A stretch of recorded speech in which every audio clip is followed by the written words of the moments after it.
حي على الفلاح.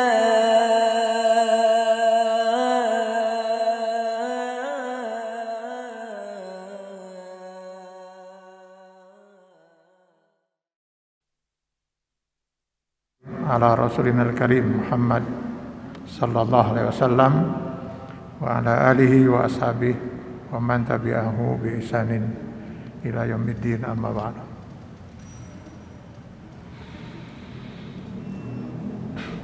Bapak-bapak dan ibu-ibu hadirin jamaah kuliah duha Masjid Istiqomah rahimakumullah.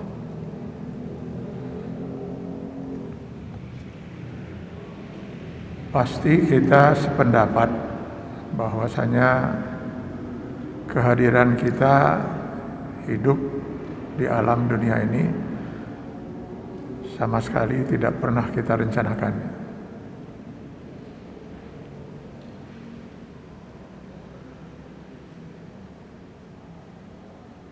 Allah secara absolut menakdirkan kita untuk lahir, dan suatu saat nanti secara absolut pula Allah akan menakdirkan kita untuk meninggalkan alam dunia yang fana ini.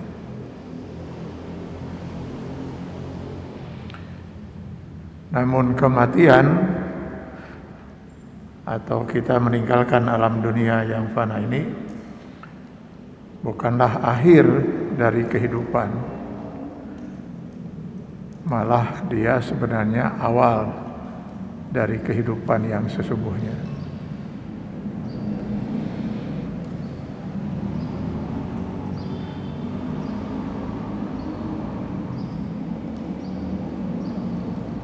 Cukup membuat terkejut para sahabat ketika dalam sebuah hadis Rasul sallallahu alaihi wasallam menyatakan, "An-nasu niyamun wa iza matu intabahu." Manusia ini semua sekarang sedang pada tidur.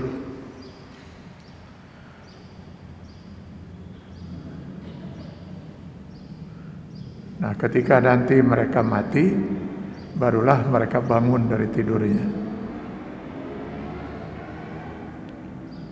Tentu saja pernyataan ini mengejutkan para sahabat itu. Kok Rasulullah SAW menyatakan bahwa kita semua sekarang ini sedang tidur.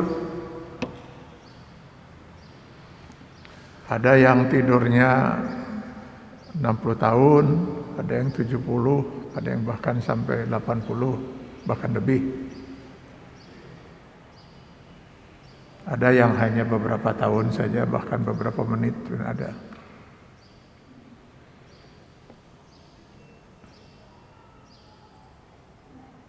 Jadi selama kita hidup di alam dunia ini, kita sedang tidur.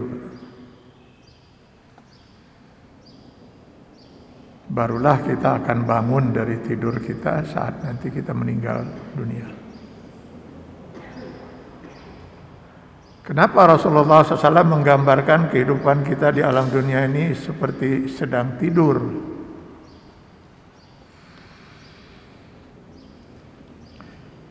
Tentu kita maklum apa yang kita saksikan saat sedang tidur itu sesuatu yang tidak nyata, mimpi. Yang nyata itu adalah yang kita saksikan saat kita bangun tidur. Maka tidak sedikit mereka yang menyesal gitu. Ketika bangun, ternyata kenikmatan yang dia saksikan dan dia rasakan saat mimpi itu hanya sebuah mimpi. Sebaliknya ada orang yang begitu luar biasa bahagia ketika dia terbangun, karena yang dia saksikan itu hanyalah sebuah mimpi itu. Padahal begitu mengerikan sekali yang disaksikannya itu.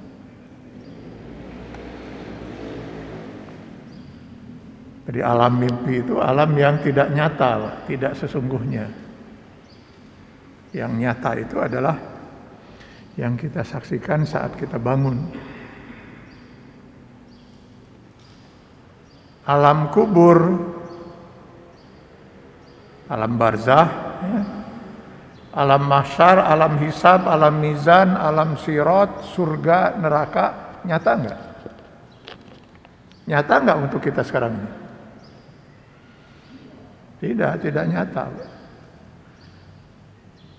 Ibu pernah melihat alam barzah?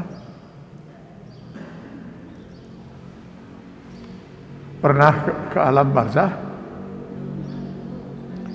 Tidak ada rencana untuk rekreasi ke.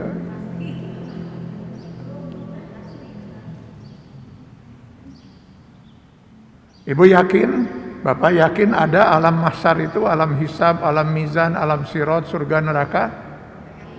Pernah menyaksikan dan merasakan? Tidak pernah. Jadi semua alam-alam itu bagi kita sekarang nih seolah-olah kita tidur gitu. Karena semuanya nggak nyata, nggak bisa kita saksikan.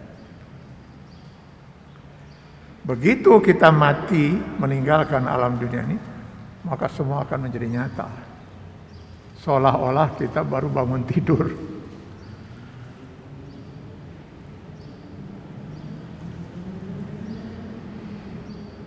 Nah, itu yang dimaksud oleh Rasulullah sallallahu alaihi wasallam.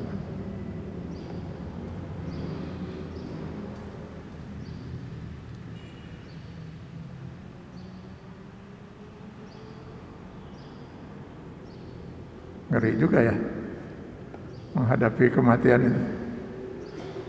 Takut nggak Pak menghadapi kematian?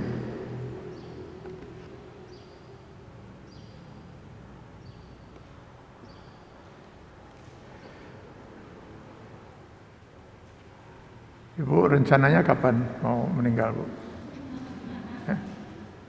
Nggak ada rencana?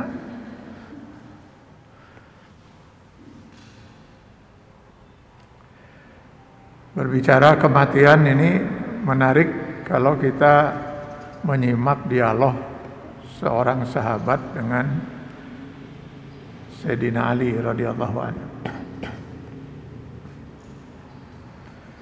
Suatu ketika diriwayatkan pernah ada seseorang bertanya pada Sayyidina Ali. Kenal Sayyidina Ali ya? Ya? Kenal di mana? Oh, desa RW gitu. Mengenal gitu ya. Beliau ini adalah seorang sahabat di antara 10 sahabat Rasul yang telah dijamin oleh Allah ahli surga. Orangnya gagah, sangat ditakuti oleh lawan-lawannya kalau sudah berada di medan perang itu. Karenanya terkenallah pedang Sayyidina Ali. Wallahu alam ya, saya pernah ke Turki menyaksikan di museum Turki itu ada pedang Sayyidina Ali. Kalau memang itu benar pedang beliau,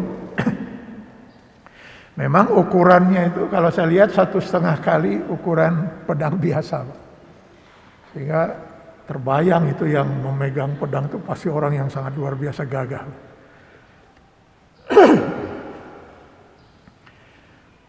Beliau sangat ditakuti oleh lawan-lawannya dan sangat disegani oleh teman-teman para sahabatnya.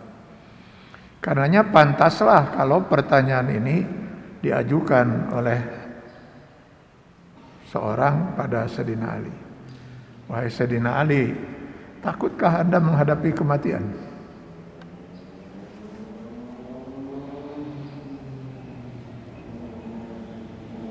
Cepat sekali Sayyidina Ali menjawab tidak.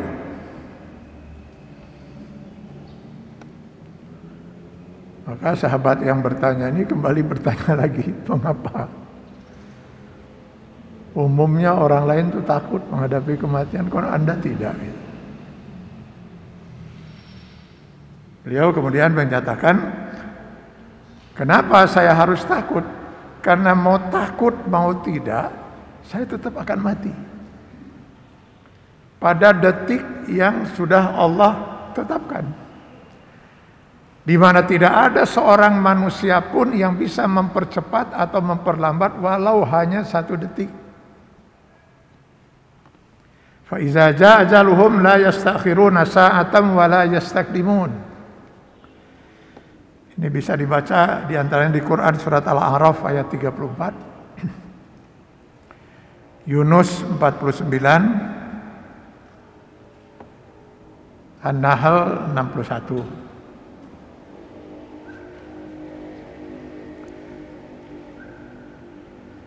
Bahkan di Quran surah Ali Imran ayat 145 Allah menyatakan, "Wa ma kana li nafsin an tamuta illa bi iznillahi kitaban muajjala." Ini mempertegas ayat-ayat yang tadi bahwa tidak ada satupun jiwa manusia atau jin atau makhluk yang akan mati kecuali sesuai dengan waktu yang telah ditetapkan oleh Allah Subhanahu wa taala. Yang dalam Quran surat An-Nisa ayat 78, kematian itu pasti akan terjadi walaupun seseorang itu mencoba berlindung di balik tembok yang kokoh. Walau kuntum fi burujim musyayyadah.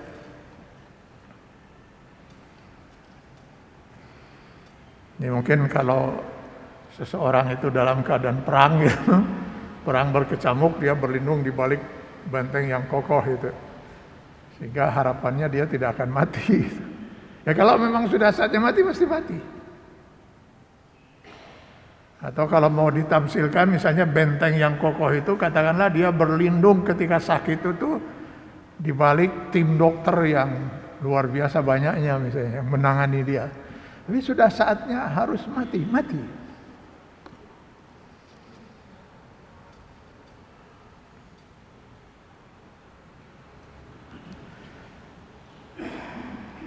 Jadi kalau kematian itu, ya, matinya, detik kematian, itu takdir Allah yang absolut. Nggak bisa kita memundurkan atau mempercepat walau hanya 1 detik. Tapi cara kita menjemput kematian itu, nah itu takdir Allah yang sepenuhnya berdasarkan ikhtiar kita manusia. Jadi apakah pada detik kematian yang Allah tetapkan itu dia ada dalam husnul khotimah atau na'udzubillah dalam su'ul khotimah, itu manusia yang menentukan caranya.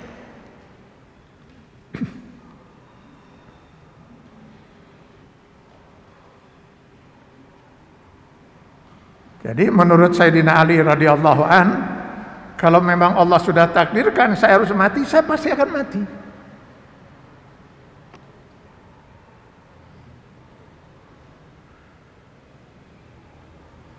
Kalau Allah belum takdirkan, ya pasti saya tidak akan mati.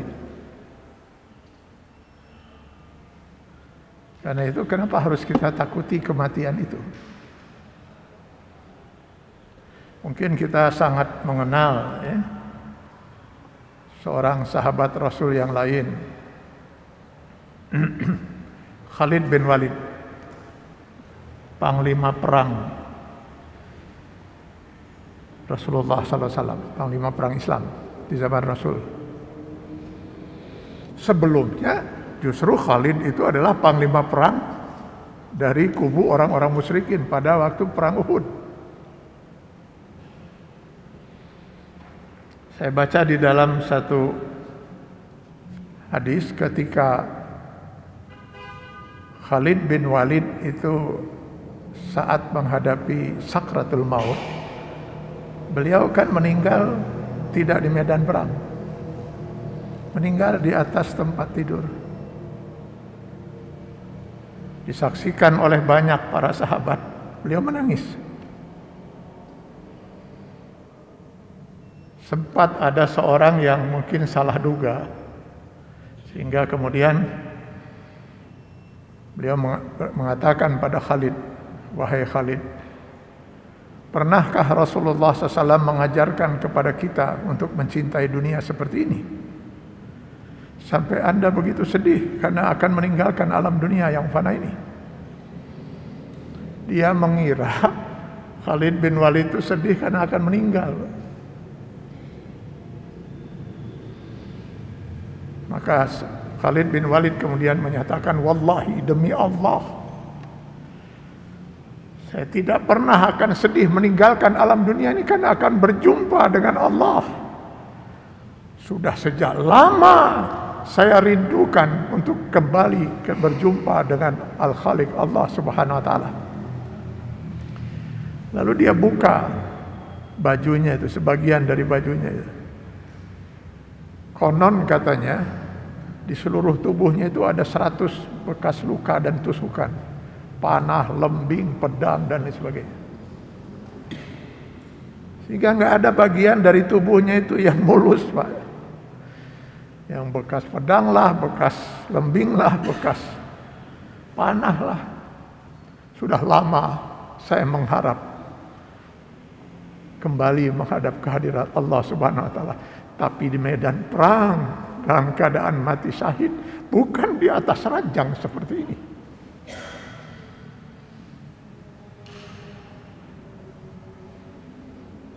Jadi yang beliau sedihkan cara kematiannya. Kenapa yang lain pada meninggal dunia sebagai orang-orang syahid di medan perang, kok beliau malah di atas ranjang?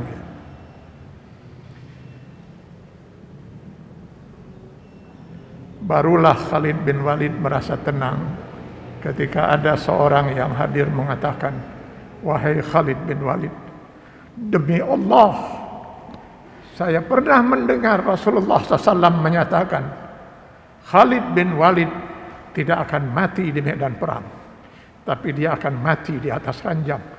Tapi beliau lebih syahid daripada syuhada-syuhada yang lain.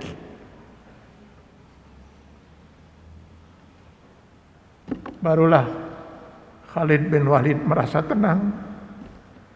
Lalu dengan kalimat la ilaha illallah, beliau akhiri hidupnya di alam dunia yang fana ini. Jadi detik kematian itu takdir Allah yang absolut sifatnya. Tapi cara kita untuk menjemput kematian itu sepenuhnya 100% ditakdirkan oleh Allah berdasarkan ikhtiar usaha kita manusia.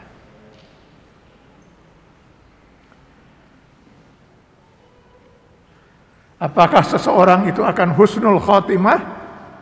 Mudah-mudahan kita semua termasuk di dalamnya. Atau nauzubillah, seseorang itu justru mengakhiri hidupnya dalam keadaan su'ul khatimah. Nauzubillah min zalik.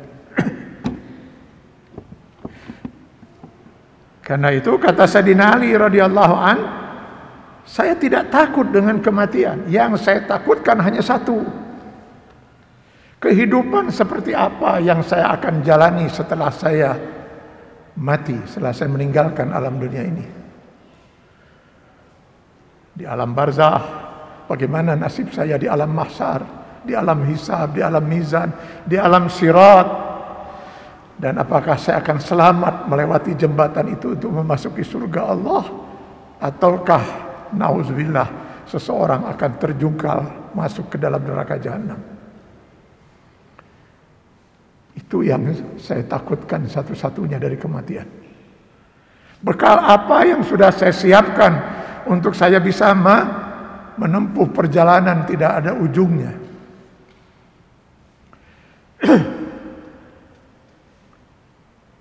Bapak, Ibu, dan hadirin rahimakumullah, setiap kita mau pergi ke suatu tempat atau menempuh satu perjalanan, pasti kita akan menyiapkan bekal. Kadang-kadang kita yang di Bandung mau ke Jakarta sehari 2 hari saja sibuk menyiapkan bekal. Apalagi mau umroh, apalagi mau haji.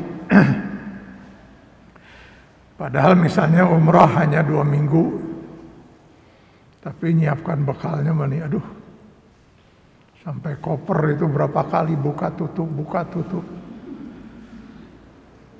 Sudah digembok, ingat lagi sendal capit belum masuk. Lalu buka lagi gitu. Sehingga begitu mau pergi umrah, begitu mau pergi haji, hancur lah sleting eta koper teh karena sering dibuka tutup. Padahal andai kata misalnya betul sendal jepit itu terlupa, tinggal belilah 5 real, 10 real di Mekah. Lupa membawa odol, bisa minta dulu pada teman lalu kita beli nanti di Mekah. Paling seberapa real itu odol. Lalu apa ya yang sudah kita siapkan untuk menghadapi perjalanan panjang tanpa ujung? Khalidina fiha abada. Kita ini manusia masing-masing diciptakan oleh Allah Subhanahu wa taala untuk hidup kekal. Di mana nanti di akhirat nanti manusia akan terbelah dua, sebagian kekal di surga, sebagian lagi kekal di neraka. Nauzubillah min zalik. Kekal itu artinya nggak ada ujungnya, Pak. Berapa lama orang hidup di surga? Nah, kalau mau dikatakan misalnya semiliar triliun, nah itu sebutannya itu semiliar triliunnya. Sekian triliun tahun misalnya. Oh, itu masih ada ujungnya. Sekian triliun tahun itu masih ada ujungnya, Pak. Sekian biliun tahun misalnya itu ada ujungnya. Ini tidak ada ujungnya, Pak.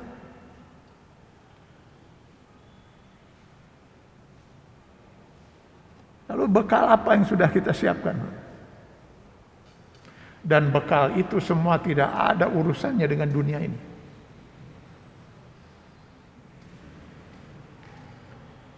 Karena semua yang ada di dunia ini pasti akan kita tinggalkan di alam dunia ini. Jangankan istri atau suami yang kita cintai, anak cucu yang lucu-lucu yang kita sayangi, jangankan harta, pangkat, jabatan, atau semua yang berbau duniawi di dunia ini. Bahkan jasad kasar kita sendiri, ini jasad ini, Pak, harus kita tinggalkan di alam dunia yang fana ini untuk dikuburkan entah di Sirnaragakah atau di Taman Pahlawankah. Nah, itu urusan yang hidup lah, bukan urusan kita.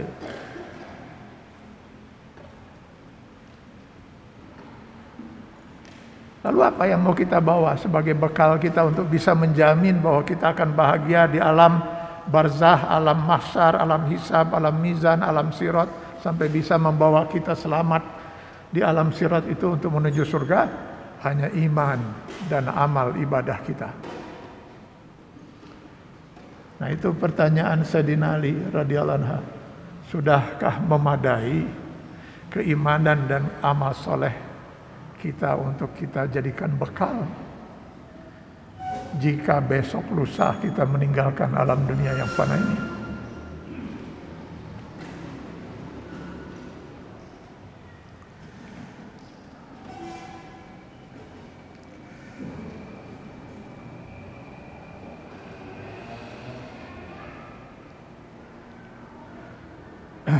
Bapak-bapak dan ibu-ibu serta hadirin rahimakumullah.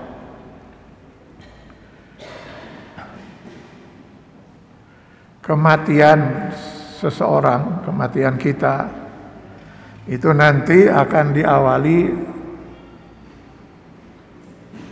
yang saya katakan nanti itu karena kita yang masih hidup, saudara-saudara kita sudah mengalaminya. Jadi kematian itu diawali dengan saat yang disebut saat sakratul maut.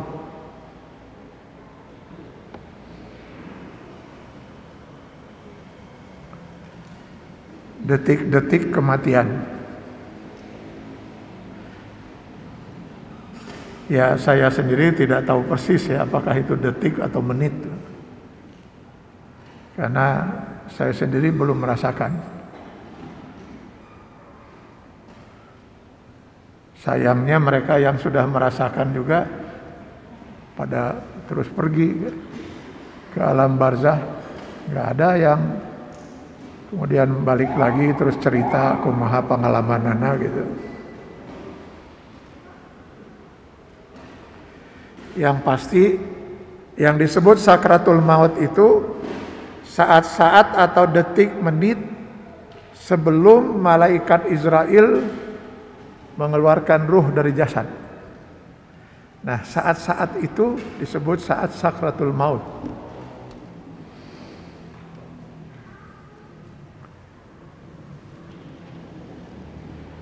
Pada saat seperti itulah baru oleh Allah dibuka tabir alam gaib.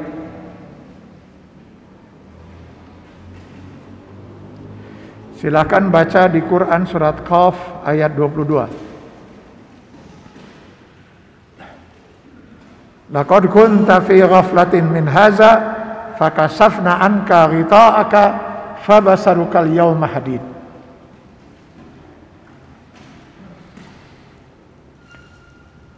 Dulu kata Allah, kamu bodoh, nggak mengerti tentang ini. Kenapa kita nggak ngerti? Karena gaib. Sesuatu yang bisa dimengerti oleh akal kita, kalau sesuatu itu tidak gaib, bisa direkam oleh indera kita, bisa dilihat, bisa didengar, bisa dirasa, diraba. Barulah sesuatu itu bisa dimengerti oleh akal, bisa diolah oleh akal. Kalau sesuatu itu tidak pernah terlihat, ya kita tidak akan pernah tahu, tidak akan pernah mengerti.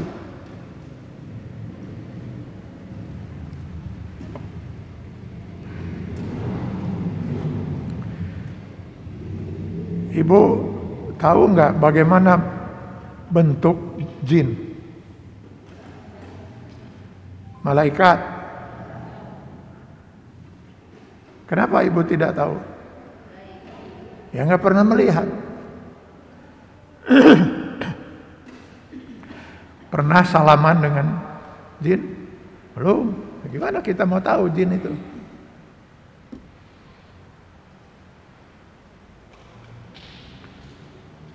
Ya artinya yang kita tahu hanya sebatas yang Allah jelaskan di dalam Al-Quran atau dijelaskan oleh Rasul dalam hadis. Hanya sebatas itulah. Kalau yang disaksikan oleh masyarakat itu bukan jin dalam bentuk aslinya, itu penyerupaan, hantu yang kita sebut hantu. Tapi jin sendiri bentuknya nggak tahu kita. Kenapa? Karena dia makhluk gaib.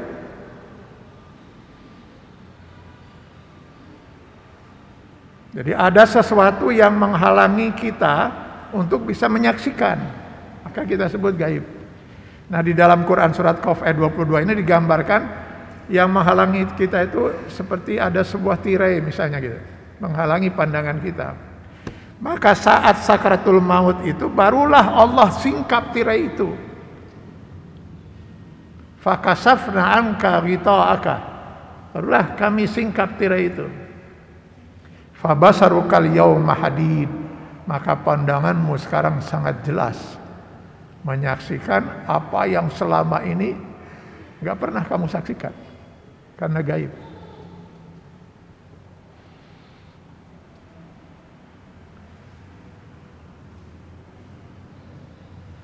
Jadi kalau ada seorang manusia mengatakan saya bisa melihat makhluk gaib, saya bisa melihat alam gaib. Nah, tunggu sebentar lagi sakratul maut.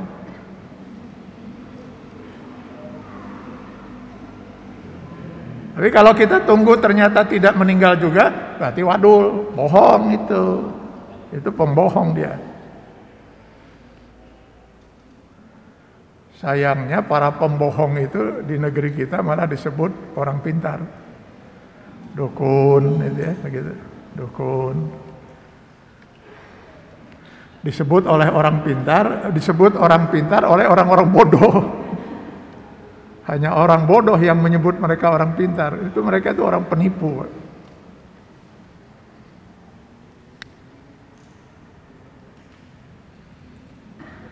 Saya yakin betul karena Allah yang menyatakan ini.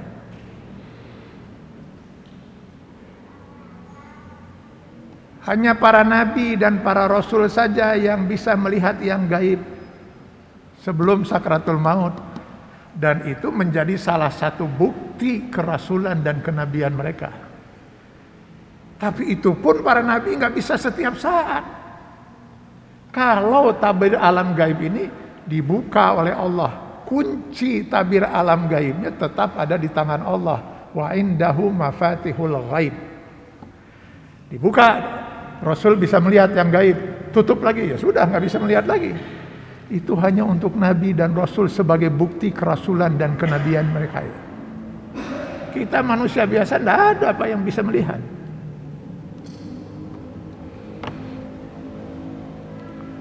Saya kalau melihat jin dalam wujud manusia, dalam wujud binatang, sering saya melihat itu. Sudah sering saya melihat itu. Tapi saya yakin betul itu bukan jin dalam wujud aslinya, penyerupaan. Di mana Allah memang memberikan kemampuan kepada para jin itu untuk menyerupakan diri dengan makhluk bumi, manusia atau binatang. Jadi barulah pada saat sakratul maut tabir alam gaib itu dibuka. Sehingga pada saat sakratul maut kita akan menyaksikan semua yang gaib itu menjadi nyata. Maka ibu bapak jangan aneh kalau kita mendampingi orang yang sedang dalam sakratul maut, tiba-tiba dia seperti yang bingung gitu, culang cileng gitu. Kenapa? Ya bagaimana tidak bingung, dia menyaksikan sesuatu yang seumur hidup gak pernah dia saksikan. Sekarang pertanyaan saya, Pak, di masjid ini ada jin tidak? Ada, Pak. Saya sabaraha coba.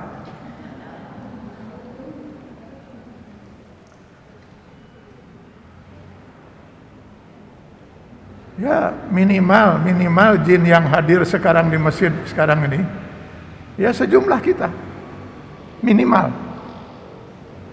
Karena masing-masing kita itu ada seorang jin yang selalu mendampingi hidup kita per detik, jin qarin, huwa wa qarinahu. Jadi minimal sekarang di masjid ini ada jin hadir sejumlah kita yang hadir. Belum lagi jin yang sedang isoman mungkin di sini.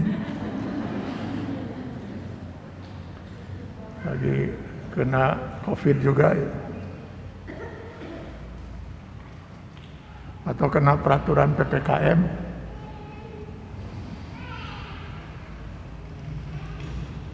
Ada nggak malaikat sekarang di masjid bersama kita? Ada. Minimal malaikat raqib dan atid. Kalau majelis taklim kita hari ini diberkahi dan diridai Allah, maka kata Rasul bersama kita akan hadir para malaikat pembawa rahmat. Jadi selain malaikat raqib atid, mungkin ada malaikat pembawa rahmat. Mungkin juga ada malaikat Israel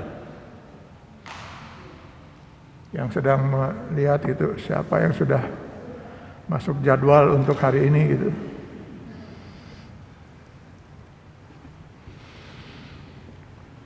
Kok kita nggak ngelihat? Ya memang tabir alam gaib belum dibuka.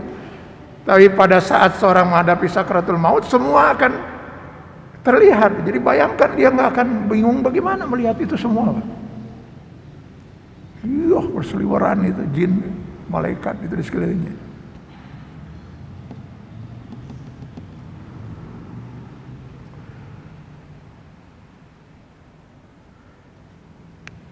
Pertanyaannya, kenapa saat sakratul maut itu tabir alam gaib itu dibuka? Karena sejak itu dia akan berurusan dengan makhluk yang gaib dan akan pergi meninggalkan alam dunia ini menuju alam-alam yang gaib untuk selama-lamanya. Alam barzah, alam gaib, ya harus nggak boleh gaib lagi. Maka sejak sakratul maut tidak ada lagi tabir alam gaib bagi seseorang. Kenapa tabir alam gaib dibuka? Karena dia akan berurusan, berhadapan dengan para malaikat.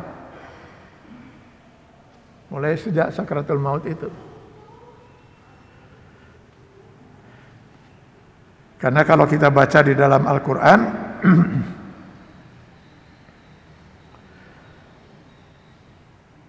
Sebelum malaikat Israel itu turun untuk melaksanakan tugas yang Allah berikan padanya, mengeluarkan ruh dari jasad kita untuk dibawa ke alam barzah, gitu ya, melanjutkan perjalanan hidup di alam barzah.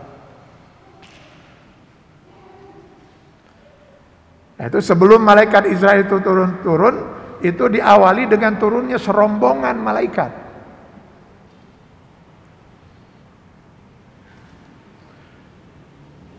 Maka si calon almarhum ini sudah harus bisa melihat, mendengar apa yang mau disampaikan, kalau ada yang mau disampaikan oleh malaikat itu.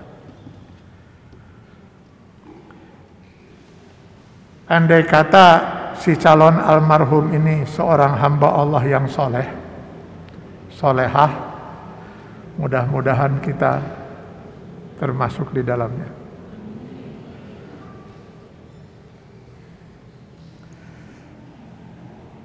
Maka yang bakal turun ini adalah rombongan malaikat khusus.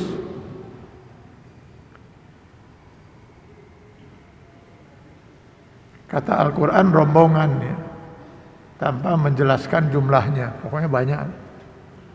Satu rombongan ya. Ada malaikat khusus yang kita bisa baca di Quran surat An-Nahl 32. Allazina tatawaffahumul malaikatu thayyibin yaquluna salamun alaikum udkhulul jannata bima kuntum ta'malun. Mereka yang diwafatkan oleh Allah Subhanahu wa taala dengan perantaraan malaikat dalam keadaan thayyib, dalam keadaan baik, dalam keadaan husnul khatimah, dalam keadaan soleh, dalam keadaan mukmin.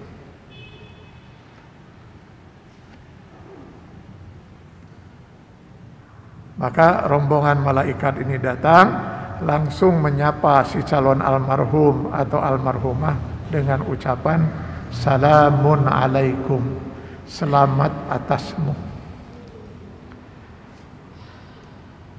Jadi assalamualaikum gitulah ya, selamat atasmu.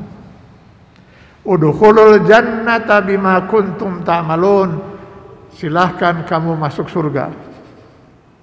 Kami datang diperintahkan oleh Allah untuk menjemputmu dan mengantarkan kamu sampai ke dalam surga nanti bima kuntum ta'malun, oleh sebab amal perbuatan yang telah kamu lakukan.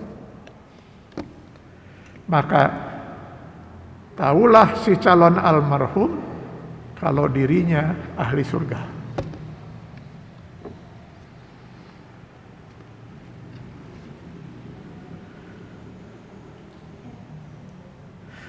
Saya kalau baca ayat ini, Pak,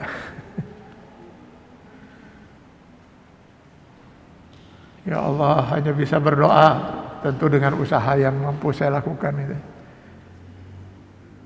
Ya Allah, izinkan saya nanti menjemput ajal dengan cara seperti ini.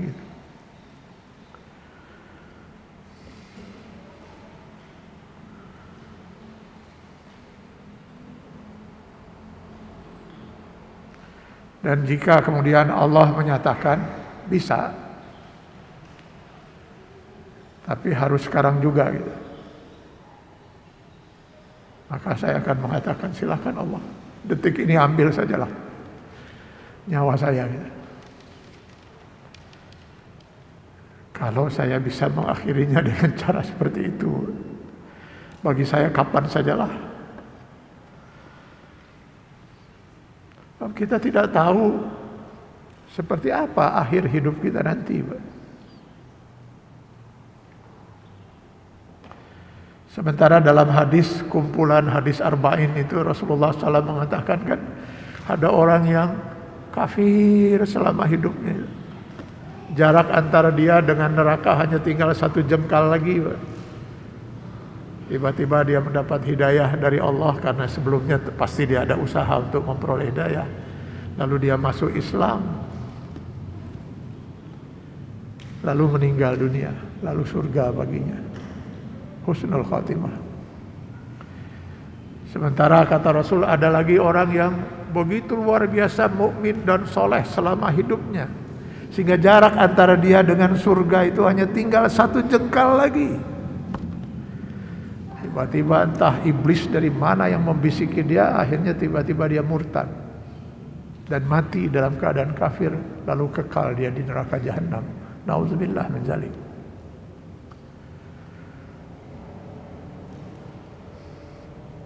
Karenanya saya nggak bisa menyatakan misalnya kalau melihat ada orang kafir gitu ya, wah dia mah pinarakaeun.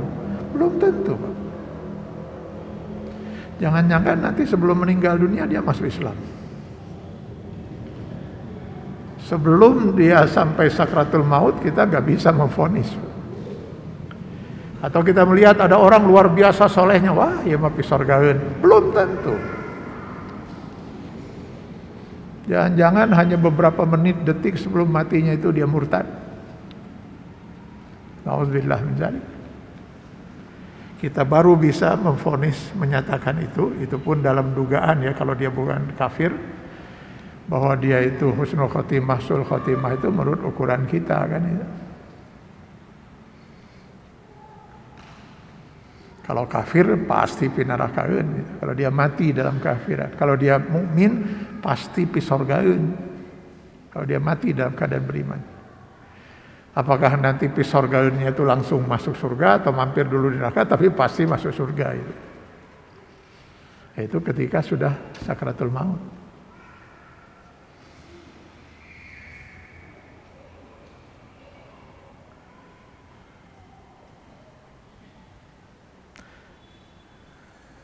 Sampai saat ini saya baru melihat di dalam Al-Quran ada 2 kali orang mukmin ahli surga itu akan mendapatkan ucapan selamat dari para malaikat. Saat sakratul maut, dan yang kedua nanti saat si mukmin yang soleh itu akan masuk surga. Rombongan malaikat yang tadi menjemput ini akan membawanya terus sampai ke pintu surga, lalu menyerahkan kepada para malaikat penjaga surga, di mana para malaikat penjaga surga itu kemudian menyambut kehadiran orang mukmin yang soleh itu dengan ucapan salamun alaikum tibtum fadkhuluha khalidin wa qalul hamdulillah. Ini bisa dibaca di Quran surat Az-Zumar ayat 73. Para malaikat penjaga surga itu kembali mengucapkan selamat atasmu, silakan kamu masuk surga dan kekallah untuk selama-lamanya. Maka dia pun masuk ke pintu surga sambil mengatakan alhamdulillah. Allah telah memenuhi janjinya bahwa orang yang mukmin dan berbuat saleh itu dijanjikan surga.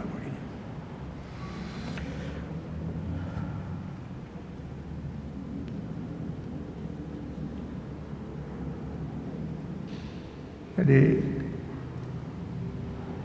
kalau tema kita pada pagi hari ini indahnya kematian, sangat indah, sangat indah kematian itu. Tentu untuk orang-orang yang soleh.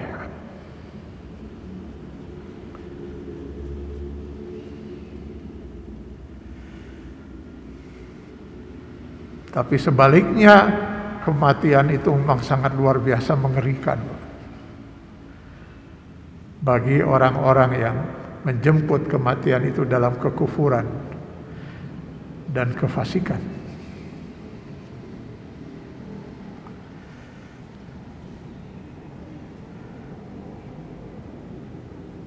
Coba lihat di Quran surah Al-An'am 93. Bagaimana orang-orang zalim itu ketika matinya itu mereka dijemput oleh rombongan malaikat, tapi bukan rombongan yang tadi, rombongan lain, rombongan yang khusus untuk orang-orang zalim. Walau tara iziz zalimuna fi ghamaratil maut wal malaikatu basitu aidihim Jika saja kamu bisa melihat bagaimana orang-orang zalim itu tatkala mereka menghadapi sakratul maut, di mana para malaikat itu basitu aidihim, mereka membentangkan tangan-tangan mereka. Ada yang mengartikan, sebagian ahli tafsir, basitu aidihim ini memukul wajah-wajah mereka, si orang-orang zalim ini. Ada juga yang menafsirkannya dengan membentangkan dalam arti menahan untuk si arwah ini tidak segera keluar dari jasad. Kenapa? Karena orang zalim itu, orang yang mati dalam keadaan zalim itu, mereka sudah ingin sekali roh itu segera keluar dari jasad. Saking sudah tidak tahannya dengan siksa sakratul maut.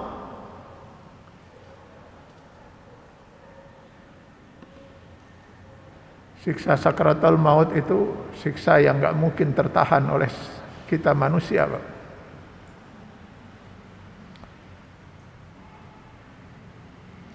Bapak Ibu, kalau Bapak Ibu misalnya dipukul oleh cucu umur 2 tahun atau 1,5 tahun gitu, kerasa sakitnya, Pak? Ya seetik lah. Tapi kalau yang mukul bapak dan ibu itu Mike Tyson, petinju itu, kan kerasa pisan itu. Mungkin nggak tertahankan oleh kita. Bayangkan kalau yang menyiksa manusia itu adalah pemilik segala sifat maha, termasuk maha kuat, maha kuasa, yang menyiksa. Siapa yang bisa tahan?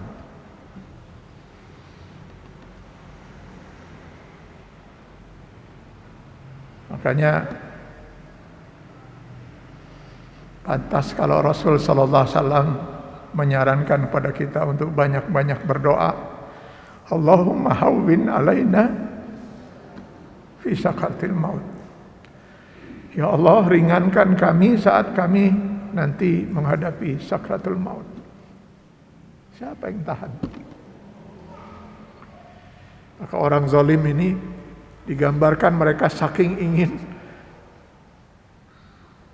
segera keluar roh itu dan mengira kalau sudah keluar roh itu maka siksa berakhir.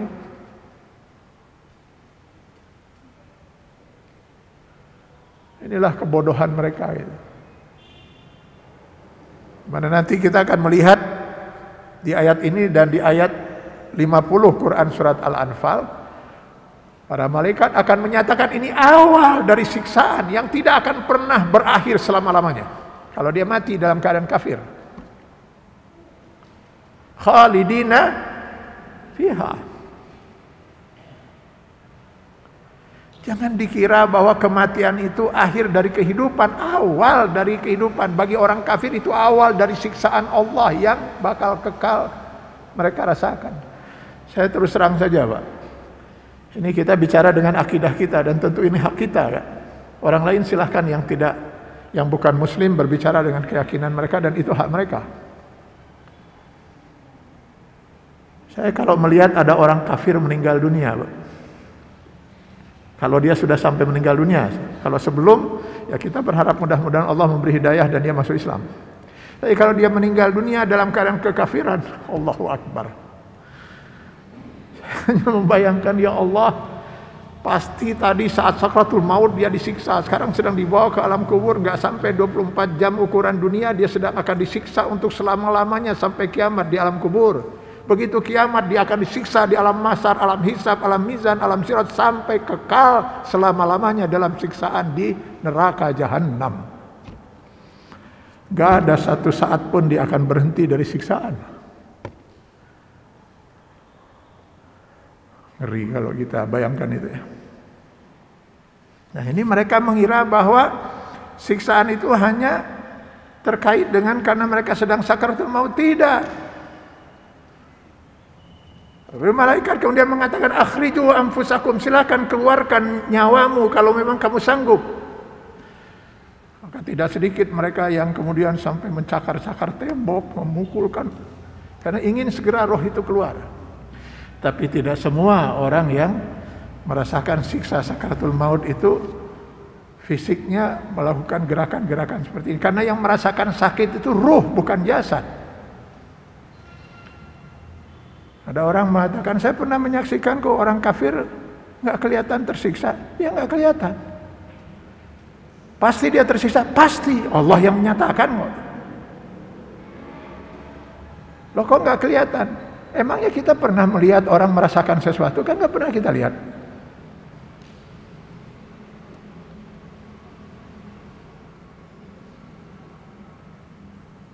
Yang merasakan itu apa, Bu? Yang merasakan sesuatu itu apa? Ruh atau jasad? Ibu pernah merasakan lapar? Haus? Sedih, gembira, cinta, benci? Gelisah, resah, takut, cemas? Indra apa yang ibu pergunakan untuk merasakan semua itu? Indra apa? Indra rasa. Indra rasa itu adanya di mana? Di hati. Hati yang mana? Hati yang luka. Itu mah judul lagu. Di roh, Pak. Di roh kita itu semua. Roh yang kita disebut, yang juga kadang-kadang disebut dalam Al-Quran dengan nafs atau ar-ruh. Kadang-kadang menyebut jiwa. Nah, itulah kita sesungguhnya. Jasad ini hanya tempat tinggalnya ruh sementara kita hidup di alam dunia ini.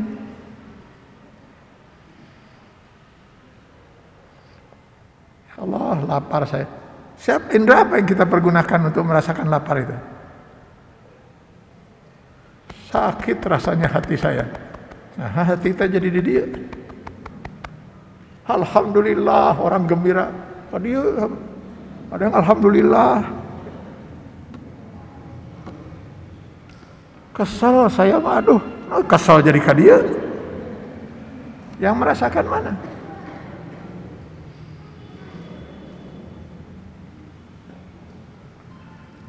Jadi siksa kubur itu yang disiksa apa?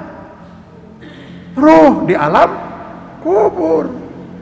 Di alam barzah, bukan jasad.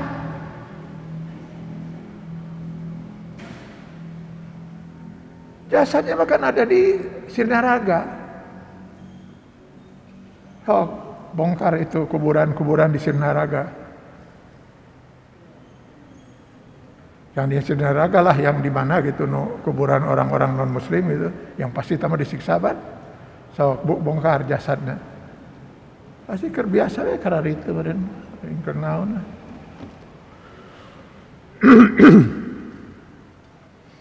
Ini banyak kisah-kisah, bahkan kemarin diungkap oleh seorang ustadz katanya. Nyebar itu ya, lalu banyak orang jadi bingung dan bertanya kepada saya, benar ini gitu. Ada jasad yang salah ngubur gitu, nah. Ternyata kuburannya salah gitu, kuburan batur itu mah. Jadi beberapa hari kemudian dibongkar lagi. Begitu dibongkar, wah katanya itu darah semua itu. Terus si kafan itu rajet itu, kelihatan bekas disiksanya. Padahal dia katanya orang yang dulu dikenal sangat soleh. Cuman satu kesalahannya itu, dia suka makan riba.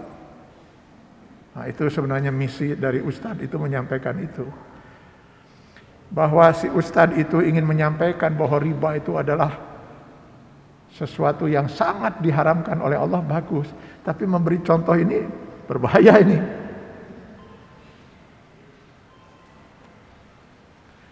Jadi seolah-olah itu mungkin berdarah-darah itu karena waktu digali kapacul, kata kerajat itu.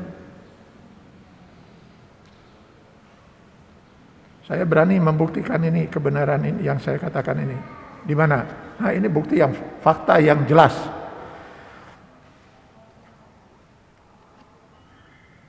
An-nar yu'raduna 'alaiha ghuduwan wa 'ashiya. Neraka jahanam itu dipertontonkan kepada Fir'aun dan para pengikutnya yang menuhankan dia itu pagi dan petang. Fir'aun itu disiksa oleh Allah di alam kubur, nggak ada henti-hentinya. Sekarang disiksa sejak 4000 tahun yang lalu. Tapi ke ayeuna dan sampai selama-lamanya dia disiksa. Kata siapa? Kata Al-Quran. Ya pantaslah disiksa. Dia bukan hanya kufur, bahkan mengklaim dirinya sebenarnya Tuhan itu. Dan berapa banyak rakyatnya yang pernah dia bunuh gara-gara tidak mau menuhankan dia. Bahkan Nabi Musa pun alaihissalam sempat mau dibunuhnya. Kata Al-Quran, dia disiksa selama-lamanya pagi dan petang di alam kubur itu. Saya pernah berada di Mesir 6,5 tahun waktu saya mahasiswa. Sekian kali saya masuk ke museum di Kairo itu, di Medan Tahrir tempatnya itu. Tempat di museum di mana di museum itu juga terdapat muminya si Firaun, jasadnya yang masih utuh itu. Saya pernah masuk pagi-pagi, siang pernah, sore-sore pernah, karena kuno meni resep-resep teuing ningali saya eta lain abdina nu resep ibu. Kadang-kadang datang tamu dari Indonesia minta diantar, belum melihat ya, oke saya kadang ada waktu saya antar gitu. Kadang-kadang pagi, kadang-kadang siang, karena itu jasad si Firaun tersare Pak. Gitu tak. Saya masuk pagi-pagi kersare ke situ. Nah ini ya gini Kak. Satu-satunya mumi yang tangannya begini cuma dia. Yang lain gini. Karena si Firaun Ramses kedua ini, dia matinya itu kan sedang ditenggelamkan oleh Allah, tangannya terkekituan. Masuk siang kersare, sore kersare. Kata Al-Quran sedang disiksa, yang disiksa rohnya bukan jasad. Nah itu bukti yang nggak bisa, fakta yang nggak bisa dipungkiri, nyata kalau itu. Cok, ibu pergi ke Mesir, datang, tingali Firaun. Tungguan Firaun sapopoe ti isuk sampai ke maghrib. Teungan didinya itu, dari mulai dibuka museum sampai ditutup, tungguan didinya gitu dah. Malah ajrug-ajrugan, malah dia tuh ada di ruangan yang ber-AC 5 derajat minus di bawah 0. Karena untuk mempertahankan muminya. Begitu. Yang disiksa itu roh. Jadi nggak ada urusan dengan jasad, Pak.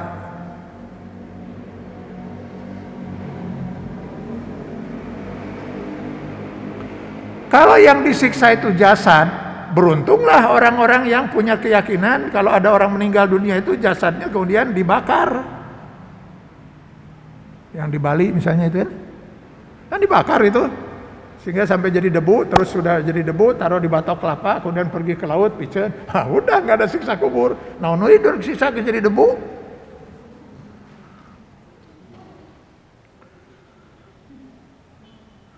Yang disiksa itu rohnya. Dan itu terjadi di alam kubur, bukan di kuburan. Ini supaya kita nggak salah paham ya.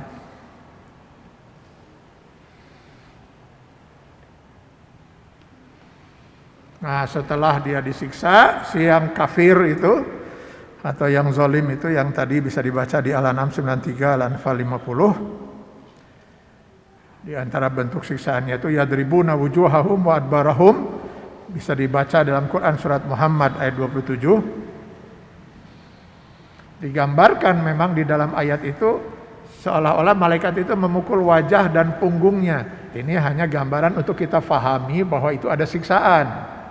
Padahal yang disiksa bukan fisik tapi ruh. Setelah siksaan itu barulah malaikat Israel tepat pada detik yang Allah tetapkan turun untuk mengeluarkan ruh dari jasad. Yang kalau saya baca dalam hadis riwayat Ahmad bin Hanbal, itu posisi malaikat Israel itu berada di ujung kepala calon almarhum atau almarhumah. Jadi kalau calon almarhumah itu sedang berbaring di ranjang. Nah, kira-kira posisi malaikat Israel itu di bantal, Pak. Dari situ mengeluarkan ruhnya itu, tariknya itu seret. Jadi ada benarnya juga itu ya, bahwa yang paling pertama terasa dingin itu ujung kaki. Berakhir nanti roh itu keluar di ujung kepala, di ubun-ubun. Nah kalau sudah sampai di ujung kepala, sudah keluar, biasanya ada entakan, Pak. Nah, itu berarti sudah lepas. Ya. Coba aja lihat pada binatang juga sama, ayam, kambing itu kalau sudah ada entakan, gitu, berarti udah lepas itu. Sebelumnya wah macam-macam itu. Nah, keluarnya ruh dari jasad ini luar biasa sakitnya. Siapapun akan merasakan sakitnya, termasuk para nabi dan rasul. Jangankan kita. Hanya yang membedakan itu waktu. Kalau orang-orang soleh, terutama para nabi dan rasul, waktunya itu mungkin hanya sepersekian detik, sehingga sakit itu hampir tidak terasa, Pak. Enggak sih, udah hampir nggak terasa sakit itu. Nah, yang repot itu yang rohnya ditarik gitu ya. Nanti baru 60% asupkeun deui. Tarik deui udah sup gitu kan. Diayun-ayun gitu tah. Yang gitu. Nauzubillah min dzalik. Nah, begitu roh dia bawa, kemudian barulah dibawa oleh malaikat Israel didampingi oleh malaikat. Tergantung malaikat mana tadi, rombongan mana yang datang gitu ya. Kalau dia orang roh hamba saleh, dibawa oleh malaikat menuju alam barzah, alam kubur. Di mana alam kubur itu? Kembali kalau kita baca riwayat Ahmad bin Hanbal, kebanyakan hadis-hadis tentang ini diriwayatkan oleh Ahmad bin Hanbal dalam musnadnya. Untuk sampai kita ke alam kubur itu kita akan melewati sekian lapisan langit. Di setiap lapisan langit ini duduk para malaikat penjaga langit.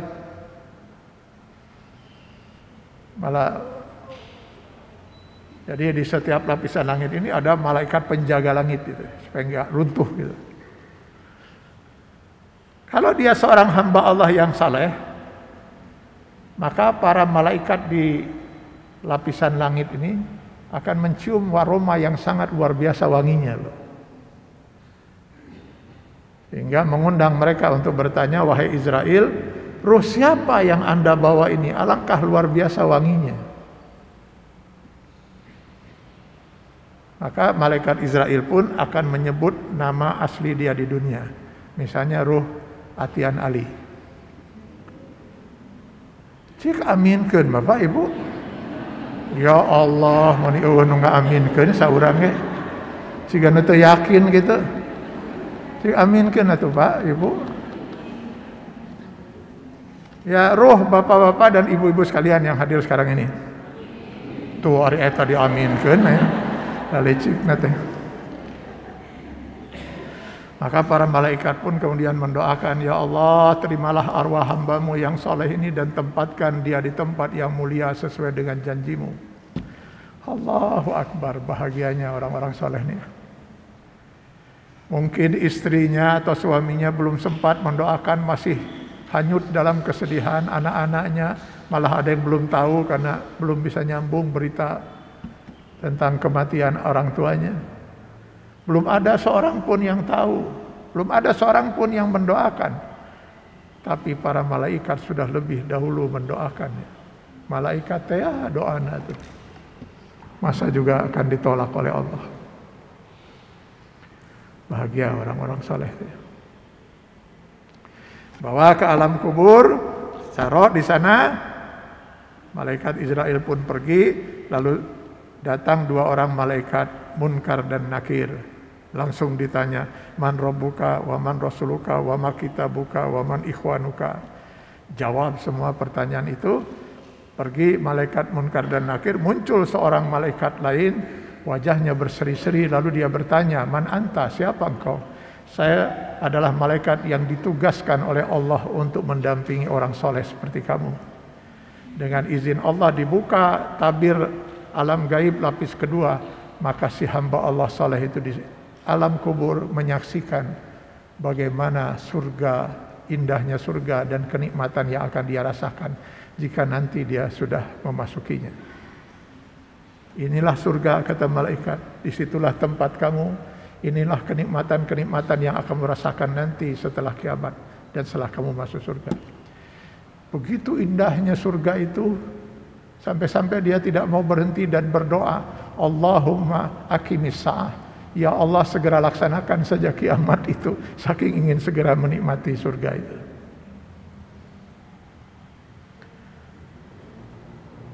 Indah kematian untuk orang-orang saleh.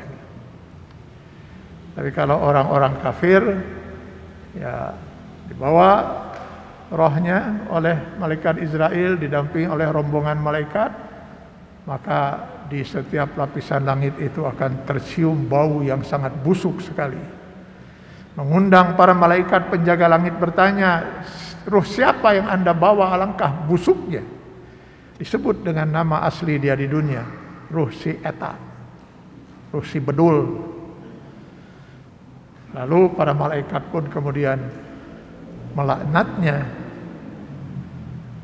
ditempatkan di alam kubur. Lalu kemudian malaikat Israel pergi, datang malaikat Munkar dan Nakir. Ditanya, "Man rabbuka wa man rasuluka wa ma kitabuka wa man ikhwanuka?" Bengong, gak bisa jawab. Pergi malaikat Munkar Nakir, muncul seorang malaikat yang luar biasa menakutkan penampilannya. Dia pun bertanya, "Siapa Anda?" "Saya malaikat yang ditugaskan oleh Allah untuk mendampingi manusia-manusia kafir seperti kamu." Dibukalah tabir alam gaib lapis kedua, maka tampaklah keadaan neraka jahanam. Ini yang disebut dengan siksa alam kubur. An-nar yu'raduna 'alaiha ghuduwan wa 'ashiya. Neraka jahanam dipertontonkan kepadanya pagi dan petang. Wa yauma taqumus saah, dan sampai kiamat, ketika kiamat tiba, udkhulu ala fir'aun, barulah dimasukkan ke dalam neraka jahanam. Menonton siksaan itu adalah siksaan. Jadi kalau yang saya pahami sampai dengan detik ini, siksa kubur itu dalam bentuk tontonan. Menonton siksaan tidak? Siksaan. Sekarang orang divonis, dihukum mati. Pelaksanaannya sebulan lagi. Selama 1 bulan, pagi dan petang dia disuruh nonton orang yang dihukum mati. Nah, mau siksa. Kata dokter pada ibu, "Bu, gak bisa diselamatkan lagi. Gigi ibu besok harus dicabut semuanya." Saya yakin semalaman ibu gak akan tidur. Ya kan? Membayangkan siksaan, apalagi melihatnya, itu siksaan.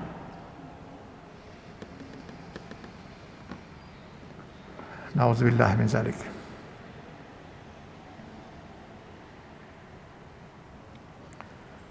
Bapak, Ibu, dan hadirin yang saya hormati, kenapa saya memilih tema ini, walaupun saya tahu di tempat ini saya pernah kapan menyampaikan tema ini gitu ya. Ini terkait dengan begitu luar biasa banyaknya SMS, WA yang masuk ke HP saya setiap hari. Akibat berseliwerannya berita-berita terkait dengan COVID-19 ini. Berita hari ini kita mendengar ternyata saudara kita yang di sana, keluarga kita, teman kita ini ikut terpapar, yang sebagian lagi sudah meninggal dunia. Boro-boro kita bisa takziah, datang saja tidak. Tetangga saya itu sedih sekali kalau saya lihat itu. Suami istri umumkan di masjid, almarhum Mah meninggal dunia malam itu. Pagi-paginya pada subuh diumumkan lagi almarhum suaminya juga meninggal.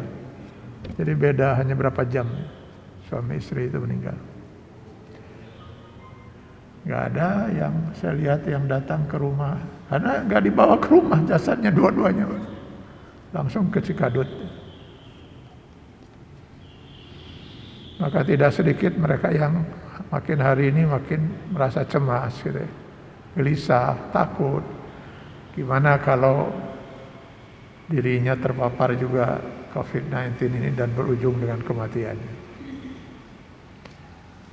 Maka saya sempat membuat sebuah tulisan itu ya, yang secara panjang lebar saya jelaskan di dalam kajian duha ini. Kematian bukan sesuatu yang harus kita cemaskan, bukan sesuatu yang harus kita takutkan. Mau cemas, mau takut, kata Sayyidina Ali, kita pasti mati pada detik yang Allah sudah tetapkan. Cuman cara kita menjemput kematian itu adalah ikhtiar kita. Maka saya menghimbau, marilah kita berikhtiar untuk memegang amanah nyawa ini gitu, dengan mematuhi protokol kesehatan. Jangan sampai kita dianggap oleh Allah sudah melakukan bunuh diri. Bahaya ini. Mati dalam kekafiran. Kenapa? Sama-sama kekal di neraka orang yang bunuh diri. Sudah tahu kita kalau memang penyakit itu memang ada, Pak. Dan kematian itu sudah 63.000, Pak. Di Indonesia ini. Yang terpapar 2,4 juta, Pak. Ini dengan entah yang tidak diperiksa atau tidak tercatat, Pak. Itu lebih banyak lagi. Sehingga dunia luar menganggap jumlahnya di Indonesia itu yakin lebih dari 10 bahkan mungkin 20 kali lipat yang diberitakan. Mereka bukan saja yang berusia lanjut, Pak. Dokter-dokter sekarang sudah 458 dokter, Pak, meninggal. Banyak di antaranya masih muda-muda, Pak.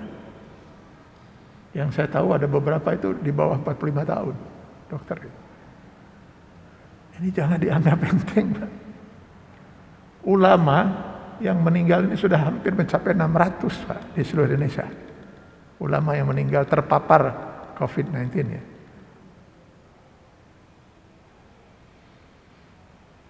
Yang ngeri kalau kita sampai dianggap oleh Allah sudah bunuh diri gitu. Karena kita tidak berusaha untuk memegang amanah ini dengan sebaik-baiknya. Ada yang mungkin bunuh diri sih enggak, karena dia selamat gitu, karena kondisi kesehatannya bagus. Tapi dia membunuh orang lain. Wah, itu juga berat, Pak. Karena dosanya, kata Al-Maidah 32, sama dengan membunuh semua manusia. 7 miliar manusia. Berat itu. Karena itu kalau saya begitu sangat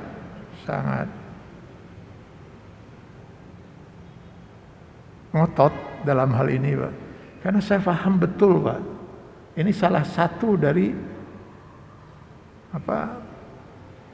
alasan kenapa Allah menurunkan ajaran Islam. Itu untuk melindungi nyawa.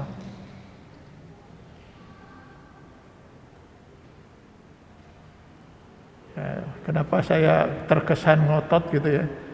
Termasuk waktu kemarin khutbah Jumat di sini. Berdosa saya kalau tidak mengingatkan, Pak. Tidak mengingatkan sampai membuat orang lalai bunuh diri gitu di mata Allah gitu. Atau mencelakakan orang lain. Tapi setelah kita berusaha berikhtiar dengan seoptimal mungkin ya, lalu ternyata Allah takdirkan kita harus kena, ya sudah, insya Allah aman kita. Allah tidak akan menyalahkan kita karena kita sudah berusaha maksimal. Yang diwajibkan bagi kita itu usaha, Pak, bukan hasil.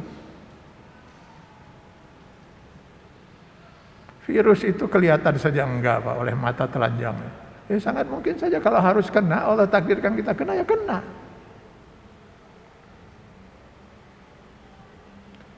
Saya pun sempat ditakdirkan kena, sehingga pernah saya absen kan.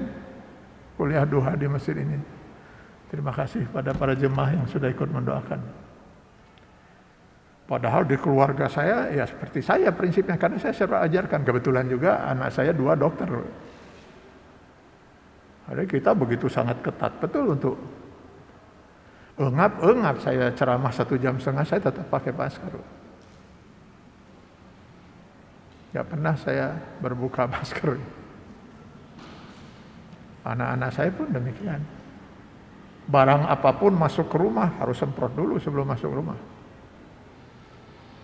Pembantu keluar harus masuk langsung ke kamar mandi, tukar baju, mandi atau ini baru bisa masuk ke rumah. Bahwa setelah usaha optimal itu Allah takdirkan harus kena, ya siapa yang bisa menolak takdir Allah? Karena itu terus terang saja ketika saya kena lalu keluarga semua kena, alhamdulillah saya tenang sekali. Saya katakan pada keluarga, hadapi. Insya Allah kita tidak salah di mata Allah. Karena kita sudah berikhtiar.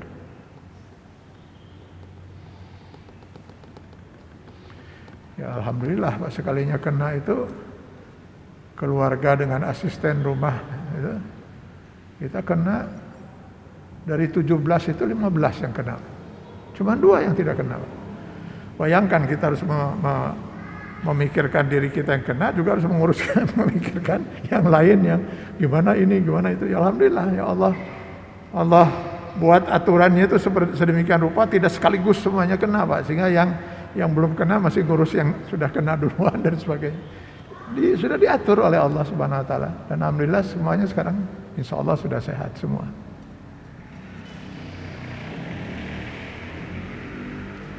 Makanya kalau ada orang bertanya kepada saya, apakah setiap orang yang kena COVID-19 lalu meninggal dunia itu pasti mati syahid? Saya katakan, belum tentu. Sama halnya dengan orang yang mati di medan perang. Kan pernah ditanyakan oleh seorang kepada Rasulullah, bagaimana dengan orang yang mati di medan perang? Apakah mati syahid? Belum tentu, kata Rasulullah. Jangan-jangan dia ikut perang bukan karena lillahi ta'ala, tapi karena tadinya memang rencananya mau bunuh diri. Dia tuh udah putus asa, lagi dia mikir-mikir gimana cara bunuh diri nurada pantas seetik gitu. Tiba-tiba dia mendengar, oh ada perang, iya rada gagah ya mah. Lalu dia masuk ke medan perang dan mati. Masa yang gitu mati syahid Pak? Atau gagayaan gitu kan, hanya ingin gaya, ya ulah disebut pengecut gitu. Bukan karena membela agama Allah. Begitu juga orang yang kemudian, kalau ada orang misalnya sudah berusaha untuk tidak kena, lalu dia kena, Allah takdirkan dia kena, dan dia sabar menghadapi itu semua, dan akhirnya meninggal, insya Allah dia syahid Pak.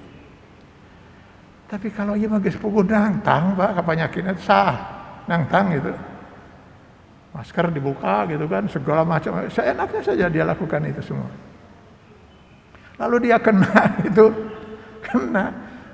Saya khawatir itu nggak masuk dalam kategori syahid Pak, kalau meninggal itu. Orang dia yang nangtang kok, nangtang Allah gitu kan. Jadi Bapak Ibu dan sekalian, marilah bukan hanya untuk COVID-19 ini aja, apa saja gitu. Kita harus menjaga, melindungi kesehatan kita gitu. Dan tetap berada di jalan Allah Subhanahu wa taala. Mudah-mudahan kapanpun Allah memanggil kita, kita dalam keadaan benar di jalan Allah dan dalam keadaan husnul khatimah. Ini saja saya kira yang ingin saya sampaikan. Mudah-mudahan Allah selalu memberkahi dan meridhoi kita semua. Sampai berjumpa lagi dengan saya mungkin insya Allah di Idul Adha. Kebetulan kalau Allah izinkan giliran saya juga yang menyampaikan khutbah Idul Adha di Masjid Istiqomah ini. Jika memang tentu situasi juga memungkinkan bagi kita. Kita berdoa mudah-mudahan saudara-saudara kita yang sedang terpapar penyakit apapun termasuk COVID-19 disembuhkan oleh Allah Subhanahu wa taala dengan kesembuhan yang sempurna. Dan kita mudah-mudahan dilindungi oleh Allah Subhanahu wa taala, dan mudah-mudahan kita selalu diberikan hidayah oleh Allah agar kita selalu berada di jalan yang diridainya. Mudah-mudahan kapanpun Allah memanggil kita untuk kembali menghadap kehadiratnya, mudah-mudahan kita semua berada dalam husnul khotimah. Amin ya Allah ya rabbal alamin. Terima kasih. Aku qouli hadza, astaghfirullah li wa lakum. Assalamualaikum warahmatullahi wabarakatuh.